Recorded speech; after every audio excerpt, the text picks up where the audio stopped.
Hi friends, this is your Kiran. Welcome back to sports dictator channel. అందరికీ శుభోదయం. Sun rise Hyderabad అయితే ఆర్సీబీతో మ్యాచ్లో fans అందరికీ పండుగ చేసిందని చెప్పొచ్చు. బ్యాటింగ్తోని ఆర్సీబీ బౌలర్స్ అండ్ ఫీల్డర్స్ అందరినీ తలెత్తుకునేలా చేశారు. అంతలా సిక్స్లు బాదారు అండ్ ఆర్సీబీ వాళ్ళు కూడా బాదారు అండ్ వాళ్ళు కూడా ఎస్ఆర్హెచ్ బౌలర్స్ని తలెత్తుకునేలానే చేశారు. సో మొత్తానికైతే ఎస్ఆర్హెచ్ బ్యాటింగ్ లైనప్ చాలా అద్భుతంగా ఉంది అండ్ తిరుగులేని బ్యాటింగ్ లైనప్ అని చెప్పొచ్చు. ఒకరిని మించి ఒకరు ఆడుతున్నారు. ఇదే ఈ సీజన్లో ఎస్ఆర్హెచ్ యొక్క గొప్పదనం అని చెప్పొచ్చు. బ్యాటింగ్లో అయితే సూపర్బ్ అండ్ బౌలింగ్లో అది బౌలింగ్ వికెట్ కాబట్టి కాస్త వీకే కనిపిస్తుంది. కాకపోతే బౌలింగ్ వికెట్ అయినప్పటికీ కూడా అన్ని రన్స్ తేడాతో గెలిచారు. 25 రన్స్ తేడాతో గెలిచారు అండ్ 6 ఆడి ఇప్పటికీ 4 గెలిచారు, 2 ఓడిపోయారు. దాదాపు 8 మ్యాచెస్ గెలిస్తే మాత్రం ప్లే ఆఫ్ వెళ్ళే ఛాన్సెస్ చాలా ఎక్కువగా ఉంటాయి. ఇంకొక 8 గేమ్స్ ఉన్నాయి, 8 ఉన్నాయి ఇప్పటికీ అండ్ అందులో కనీసం 4 గెలిస్తే కాస్త ఛాన్స్ ఎక్కువగానే ఉంటుంది ప్లే ఆఫ్ వెళ్ళడానికి. అండ్ అదేవిధంగా 20 తారీఖు నాడు ఢిల్లీ క్యాపిటల్స్తో తలబడబోతుంది. వాళ్ళు ఆల్రెడీ 6 ఆడి 2 గెలిచారు. వాళ్ళు చాలా కష్టాల్లో ఉన్నారు.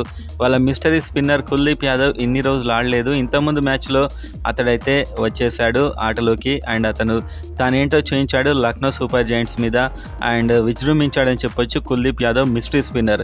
సో ఢిల్లీ క్యాపిటల్స్ మీద ఈ ఎస్ఆర్హెచ్ ప్లేయర్స్ ఆట చూడడానికి ఇంట్రెస్ట్గా ఎదురు చూసేవారు. వీడియోని ఒక లైక్ చేయండి. యథావిధిగా మినిమం మీరైతే ఖచ్చితంగా ఈ లైక్స్ అయితే 2000 చేరుకోవాలి.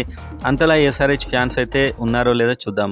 అండ్ అదేవిధంగా ఎస్ఆర్హెచ్ టీంలో ఒకే ఒక్క చేంజ్ చేయాల్సి వస్తే అది ఎవరిని చేయాల్సి ఉంటుందో కామెంట్ చేయండి. సబ్స్క్రైబ్ చేసుకోండి. ఇలానే అప్డేట్స్ ఉంటాయి, ఎర్లీగా ఉంటాయి ఐపీఎల్ అండ్ మెయిన్గా ఎస్ఆర్హెచ్ గురించి. సో మనం చూస్తే ఎస్ఆర్హెచ్ ఒక మంచి విజయంతోనే దూకుడుగా వెళ్తుంది. ఢిల్లీ క్యాపిటల్స్ మీద పోరాటానికి ఢిల్లీకి వెళ్తుంది. అండ్ అదేవిధంగా బెంగళూరులో చిన్నస్వామి స్టేడియంలో ఆర్సీబీని అక్కడే వాళ్ళ హోమ్ గ్రౌండ్లో ఓడించారు. చిన్న గ్రౌండ్ అయినప్పటికీ చెలరేగారు. ట్రావిస్ హెడ్ రావడమే ఎస్ఆర్హెచ్ బ్యాటింగ్ లైనప్లో అంతా స్ట్రెంగ్త్ కనిపిస్తుంది. అండ్ ఒకవైపు హెన్రిచ్ క్లాసే ఉన్నాడు. సో ఒక్కొక్కరు కానిముత్యంలో ప్రజెంట్గా అయితే కనిపిస్తున్నారు. వీళ్ళ బ్యాటింగ్ ఫామ్ను బట్టి, వీళ్ళ చితకబారడాన్ని బట్టి, వరుసగా 200 స్కోర్ చేసేదాన్ని బట్టి అయితే కనిపిస్తున్నారు. కానీ 20 తారీఖు నాడు వీళ్ళు ఢిల్లీ క్యాపిటల్స్తో ఆడబోతున్నారు. అది ఎంత డేంజరస్గా ఉంది, ఇన్నాళ్ళు వాళ్ళు మ్యాచెస్ ఎందుకు ఓడిపోయారు అనేది వీడియోలో అయితే ఉంటుంది. మెయిన్గా ఎస్ఆర్హెచ్ సంబంధించిన కొందరు ప్లేయర్స్ ఢిల్లీ క్యాపిటల్స్లో ఉన్నారు. అందులో ఒకరు డేవిడ్ వార్నర్. సో ఒక ఫెంటాస్టిక్ ఎస్ఆర్హెచ్కి సంబంధించిన ఎస్ఆర్హెచ్కి ఐపీఎల్ తెప్పించినటువంటి ప్లేయర్ అండ్ ఎస్ఆర్హెచ్కి ఒక లెజెండ్ అతడు ఉన్నాడు. అండ్ ఖలీల్ అహ్మద్ ఎస్ఆర్హెచ్ నుంచే వీళ్ళు కొన్నారు అండ్ వీళ్ళైతే ప్రజెంట్గా అక్కడ ఆడుతున్నారు ఢిల్లీ క్యాపిటల్స్లో. సో ఈ టీం అయితే ఈ మధ్య రీసెంట్గా ఓడిపోతూ ఉంది. రిషబ్ పంత్ కూడా చాలా ఇంజురీస్ తర్వాత అతడు రావడం జరిగింది. అండ్ వీళ్ళ టీంలో కుల్దీప్ యాదవ్ కొన్ని మ్యాచ్లు ఆడలేదు, మిస్టరీ స్పిన్నర్. దాంతో వీళ్ళ బౌలింగ్ లైనప్ కూడా వీక్ అయింది అండ్ మిచెల్ మార్ష్ కూడా గాయపడ్డాడు. అండ్ ఓపెనింగ్లో Prithvi Shaw and David Warner, Prithvi Shaw త్వరగా అవుట్ కావడం ఇవన్నీ కూడా వీళ్ళకు చాలా మైనస్ అయ్యాయి. ఒక మంచి బ్యాటింగ్ లైనప్ లేకనే వీళ్ళు ఓడిపోతూ వస్తున్నారు. బౌలింగ్లో మాత్రం ఖలీల్ అహ్మద్, ఇషాంత్ శర్మ వీళ్ళైతే ఒక మోస్తరు ప్రదర్శన అయితే చేస్తున్నారు, బాగానే ఆడుతున్నారు.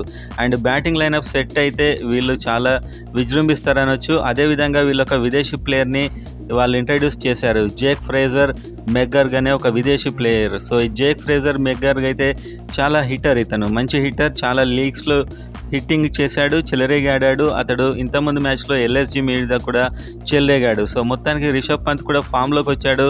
బ్యాటింగ్ కూడా డేంజరస్ కనిపిస్తుంది. Prithvi Shaw and David Warner కూడా ఫామ్లోకి వస్తే వీళ్ళ ఆట ఇంకా నెక్స్ట్ లెవెల్ ఉంటుందని చెప్పొచ్చు. స్టబ్స్ ఉన్నాడు ఇంకా.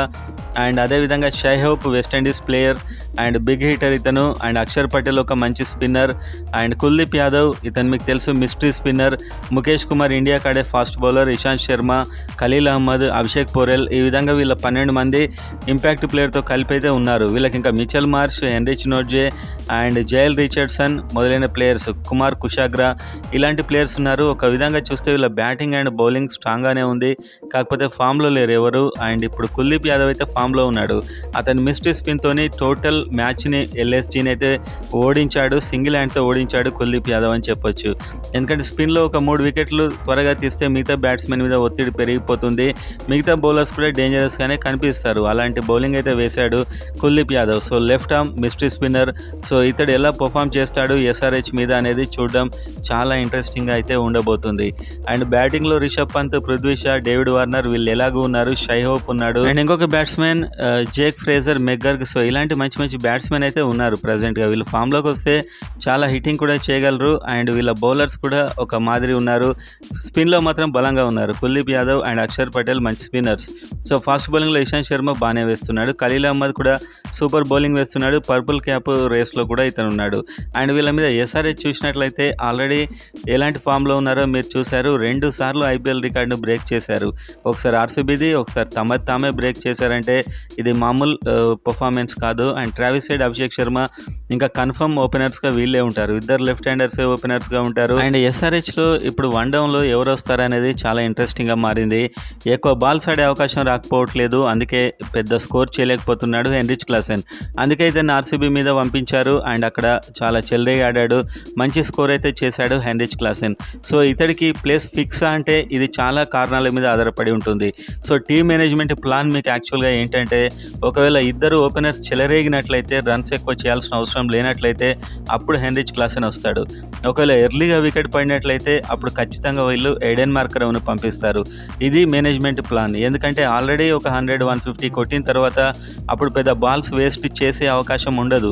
మొన్న చూసాం మనం Travis head and Abhishek Sharma వీళ్ళిద్దరు మంచి ఓపెనింగ్ ఇచ్చారు. అండ్ ఆల్రెడీ స్కోర్ చాలా అయింది. అప్పుడు కనుక మెల్లగా ఆడాల్సిన అవసరం లేదు కాబట్టి హెన్రిచ్ క్లాసెన్ను పంపించారు. సో ఒకవేళ ఎర్లీగా అవుట్ అయితే మాత్రం ఎడెన్ మార్కరమే వస్తాడు. ఇన్నింగ్స్ని సెట్ చేయగలడు, అదే టైంలో స్పీడ్గా ఆడగలడు, 2 విధాలు ఆడగలడు కాబట్టి అతన్ని పంపిస్తారు. సో వన్ డౌన్ అనేటువంటిది అక్కడ పరిస్థితిని బట్టి ఆధారపడి ఉంటుందని కోచ్ అండ్ కెప్టెన్ అయితే చెప్పడం జరిగింది. సో మొత్తానికి హెన్రిచ్ క్లాసెన్ కాకుండా ఎడెన్ మార్కరమ్ కూడా రావచ్చు పరిస్థితిని బట్టి. కాకపోతే హెన్రిచ్ క్లాసెన్ని కాస్త ముందే పంపిస్తారు. అండ్ అబ్దుల్ సమద్ ఉన్నాడు. ఎలాంటి ఫామ్లో ఉన్నాడో మీకు తెలుసు. 10 బాలల్లో 37 రన్స్ దాకా కొట్టాడు. అండ్ నితీష్ కుమార్ రెడ్డి ఇతనికి పోయిన మ్యాచ్లో ఛాన్స్ కూడా రాలేదు. అండ్ షాబాద్ అహ్మద్ కూడా ఒక బ్యాట్స్మెనే. సో ఈ విధంగా ఒక 8 మంది వరకు క్వాలిటీ బ్యాట్స్మెన్ ఉన్నారు, ఇంక్లూడింగ్ వీళ్ళ కెప్టెన్ ప్యాట్ కమిన్స్ కూడా ఒక అద్భుతమైన బ్యాట్స్మెన్. అండ్ భువనేశ్వర్ కుమార్ కూడా చేయగలడు కాస్త batting. And Natarajan, Unadkat and Mayank Markande. So వీళ్ళ టీం ఇదైతే ఫిక్స్ ఉంటుంది. ఏదైనా చేంజ్ చేయదలిస్తే మాత్రం ఒకటే చేంజ్ ఉండే అవకాశం ఉంది. జేదేవ్ ఉనాడ్కడ్ విపరీతంగా రన్స్ ఇస్తున్నాడు. భువనేశ్వర్ కుమార్ కూడా విపరీతమైన రన్స్ ఇస్తున్నాడు. అండ్ ఉమ్రాన్ మాలిక్ లేకపోతే ఆకాష్ సింగ్, మొయిలిన్ ఎవరినైనా ఇంట్రడ్యూస్ చేయొచ్చా అని ఆలోచిస్తే ఇలాంటి టైంలో మాత్రం చేయరు. ఎందుకంటే వరుసగా మ్యాచెస్ గెలుస్తూ వస్తున్నారు. అండ్ మనకు భువనేశ్వర్ కుమార్ అయితే 15 ఎకానమీతోని రన్స్ ఇచ్చేశాడు. అండ్ జయదేవ్ ఉనాడ్కడ్ అయితే 18 యావరేజ్తో ఇచ్చేశాడు.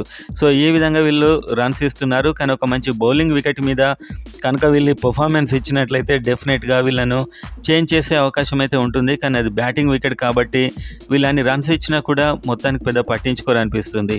అండ్ మయాంక్ మార్కండే కూడా మొదటి 2 ఓవర్లు చాలా బాగా వేశాడు.